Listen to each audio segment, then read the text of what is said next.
Well, what's your name and what groups did you sing with? I'm Fred Cohen, senior.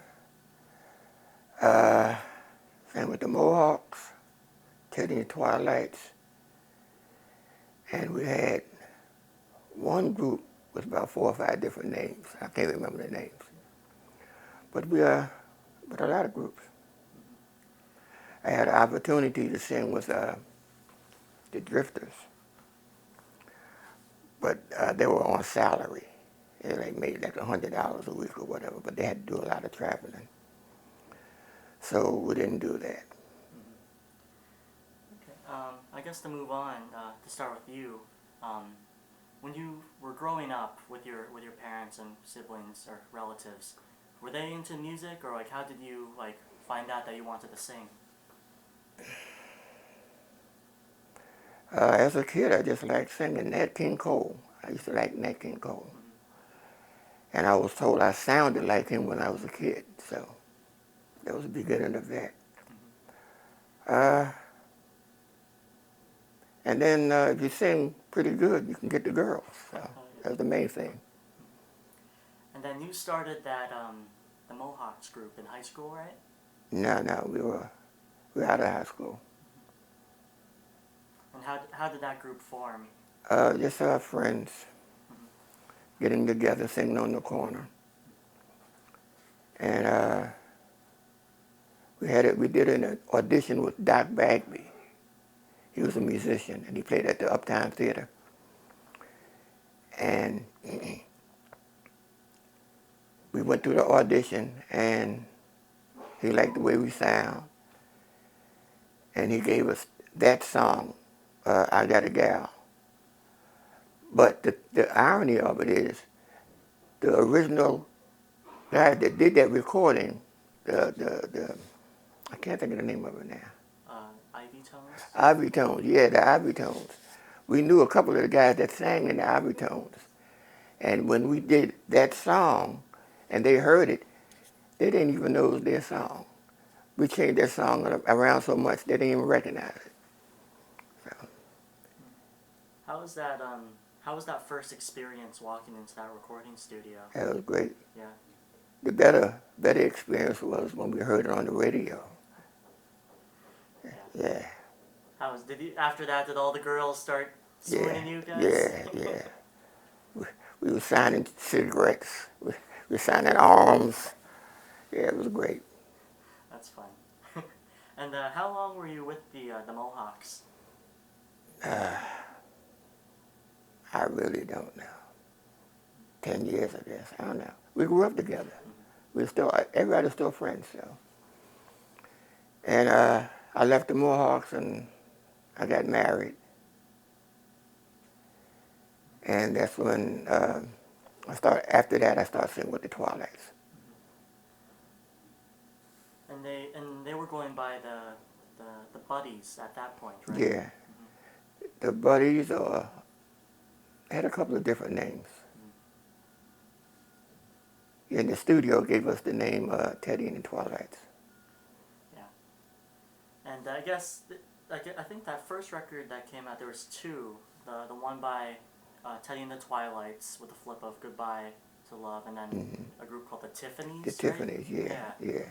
And I guess out of those two records, if you remember, which one did you like the most, I guess? Like, which one side did you want to get pushed? Well, I wrote Woman is a Man's Best Friend, so definitely I wanted that one. But the reason we did the Tiffany's and the Twilights was because whatever made the biggest hit, that's who we would become. If the Twilights became a hit, we'd be the Twilights, and vice versa. You know, looks like the Twilights won. Yeah. Yeah, that's pretty sweet. And I guess when you recorded that song and you wrote it, like, was that your first experience writing music? No, I wrote a lot of songs. That's my first recording of something that I wrote. How was that? It was great. Yeah. It was a great, good feeling. And I guess when you recorded for Swan, how like experiencing the other groups on Swan, you did a lot of backup work for them. Yeah, right? yeah. How was that, like, I guess, with Freddie Boom Boom Cannon and Mark? Well, I wasn't on that recording. Yeah. the Twilights, the backup group, the Twilights were. Because I was the youngest member of the group, and they had their harmony set, so they didn't want me in their harmony. So. But you sang other backup groups, right? Backup work, right? Yeah, we did backup on Chubby Checker's, one of his twist songs. We did a twist song and a limbo, I think, for Chubby Checker. On that twist song, I think it was us and, what's the name of that group? I can't think of the name of the group. The Philadelphia group, Fred.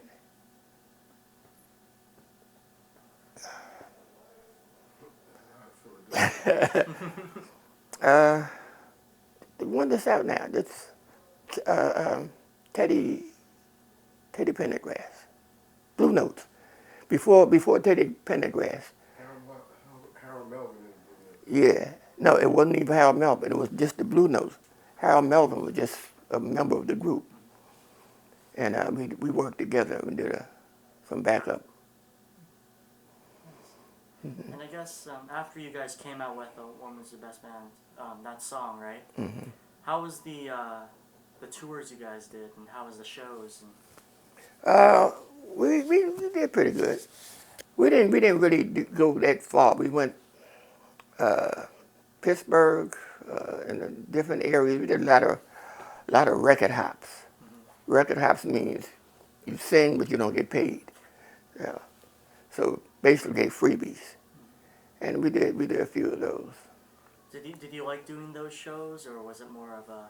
Because there's some artists that prefer just staying in the studio and just recording, but there's a lot of groups. I just like what your experience was. No, we didn't mind traveling. Mm-hmm. Yeah, we didn't mind traveling. Do you remember like any stories from the road that you particularly like?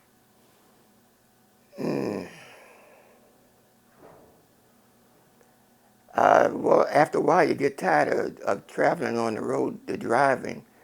I know one time we're going to Pittsburgh, and that driver, he was driving real fast and stuff, and everybody was hollering at him. And on the way back, coming through that tunnel out of Pittsburgh, I can't think of the name of the tunnel, but there was a big accident. I mean, bodies were laying all on the side of the road. It was scary. And since then, I never did like traveling on the road. So that's basically it. Everything else was normal. And I know you guys did, I guess you guys were supposed to, and you guys did probably, that show with Dick Clark on American Bandstand. Yeah, we was on Bandstand twice. Yeah. How was that experience being on that show in particular? Great. A lot of people didn't know it. Excuse me. A lot of people didn't know it, but Dick Clark was part of the management of Swan Records. Really? Yeah. And that's when they had that big payola scandal. Yeah. Well, and his name didn't come up because he was a silent partner. And right after that, he got out of it. Saved him, I'm guessing, yeah. And that's another reason our record didn't go higher than it should have. Mm-hmm. Yeah, because of the payola scandal. And because Marilyn Monroe died. And in that song, we had Marilyn Monroe's name. And we were told that the song could either go big when she died, or it could just die out. And it died out. When she died, the song died. So. I guess going back quickly to that first show you did on American Bandstand, was that your first time singing on television? No, I did I think it was Arthur Murray Dance Studio. That's when the song first came out, and we were doing different shows. And I did a solo on Arthur Murray's Dance Studio. And that's when I learned about the red light and how to face the cameras and stuff. So when I got to Dick Clark, I was a pro.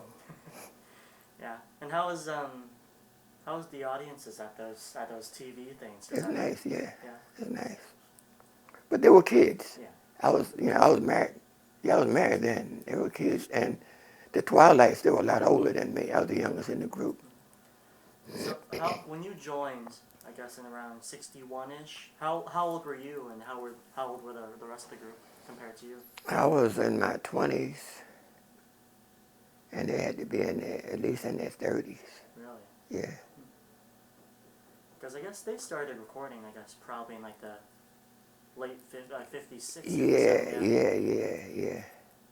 Cool. I guess moving on, you did a lot of writing with the group, right? Because you started off with that hit and then you just kept writing. And Yeah. do you remember any of the other songs you used to write for the groups, or The names of the songs? or just like you co-wrote with other artists too? I'm guessing, right? No. Oh, a couple of the guys in the group. Yeah. Yeah. Mm-hmm. Fred, what songs did I write? I'm Just Your Clown. Run Around Town. That album we did, with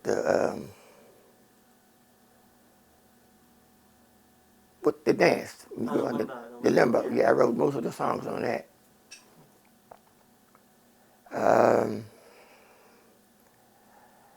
I can't remember all the songs. But I know Bimini Bimbo, now that was a hit for a while. The guy that used to write for the Drifters, he wrote that song, Bimini Bimbo. Yeah. And it was doing pretty good. But, you know, it's like dance craze, they die out. That's that point. Yeah. Okay, there we go. Okay. Then moving on, in the article that Charlie wrote about you guys, there was a show you guys did with Jackie Wilson. Oh, yeah. Yeah. Can you tell that story? It was Newark. I think it was in Newark, New Jersey. It was like 50,000 people, and we were co-starred with Jackie Wilson. And Jackie used to drink a lot. Before he got on the stage, he went behind the curtain or whatever and started throwing up in like 10 minutes. Finished throwing up, came out, did 45 hard minutes, about 10 or 15 songs. When he finished, he went back behind the curtain, threw up again. And we went on after him, and we did pretty good. It's a pretty good show. Yeah, so, yeah, that was a good one. That was a good one. That's pretty funny. Yeah. Did you have any other shows with him, or did you get to know him at all, or? No, the Twilights, they knew him personally. I just met him that night. He was a fan, I was a fan of his, but I never met him before. And we also did a show with Chuck Jackson. I can't think of all the people we did. We worked with Little Eva, Patti LaBelle and the Bluebells.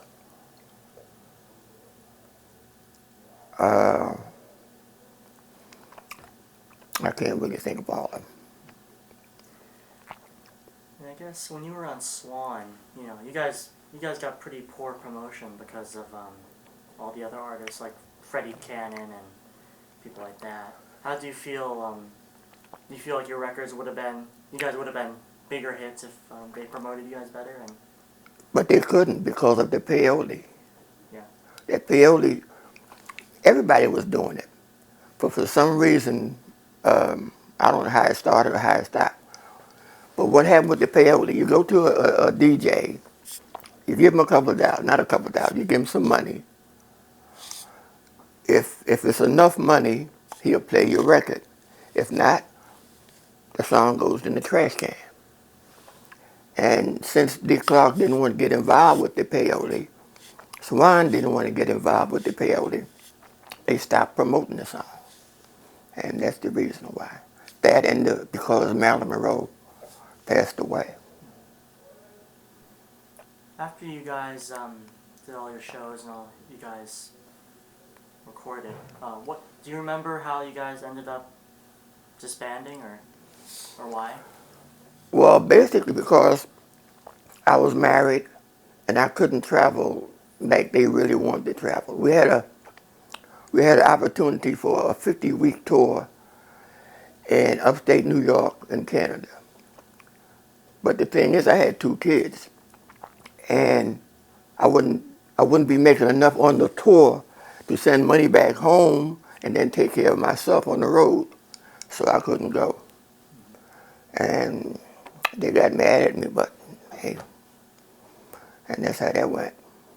And that's kind of was the beginning of the reason why you broke up because Yeah. you're married. Yeah. Do you remember that last record you made? Did you kind of have a sense like this is going to be our last or? No. No. It just ended. That's all. It just ended. Yeah. Did you after you guys broke up? Did you see any of those guys after that? Or? Yeah, we still hung out together. Mm-hmm. Yeah. And did you sing after that at all with anyone, or? What did you do? Yeah, I did a solo. I was Ted Cook, and I did a couple of local nightclubs. And then I started singing in the church. And then I lost my voice. I had a paralyzed vocal cord. So that ended that. So now I got to learn how to dance. I can't sing, so I got to learn how to dance. It was a joke. Yeah. Dance like Fred Astaire. Yeah. You remember Fred Astaire? Mm-hmm. How old are you? Body of a 20-year-old, mind of a 150-year-old. Okay. I guess looking back at the stuff you did with the Mohawks and Teddy and the Twilights, would you do it all over again? Or is there things you would change? A lot of things I would change. I probably would have stayed with the Mohawks longer. Because as I said, we were friends and we were all the same age. But singing with older guys that are set in their ways, you couldn't really change anything because this is the way it goes and you're just a member, you're not, Yeah.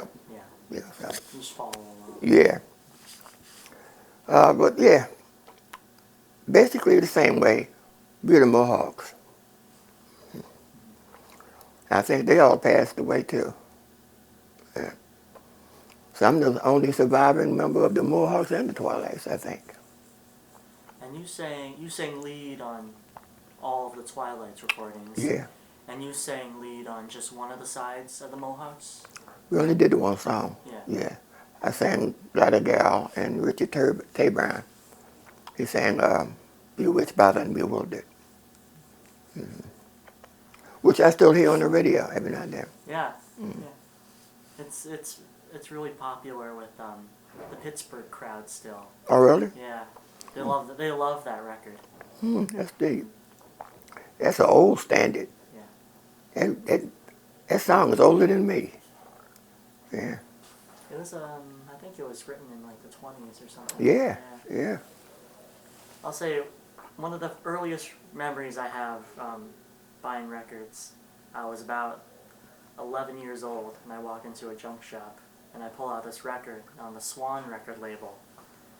And I'm like, oh, what is this? This looks kind of weird. What's this group name? Teddy and the Twilights? Really? This might be good, yeah. And I put it on, and I instantly fell in love with it. Really? Yeah. Oh, that's deep. Yeah, it was... I especially love that Goodbye to Love. I think you guys did a phenomenal job. Yeah, it's the flip side, yeah. I got chills when I listened to that. That's And deep. the A side, the hit, I also really loved. It's a great record. That's deep.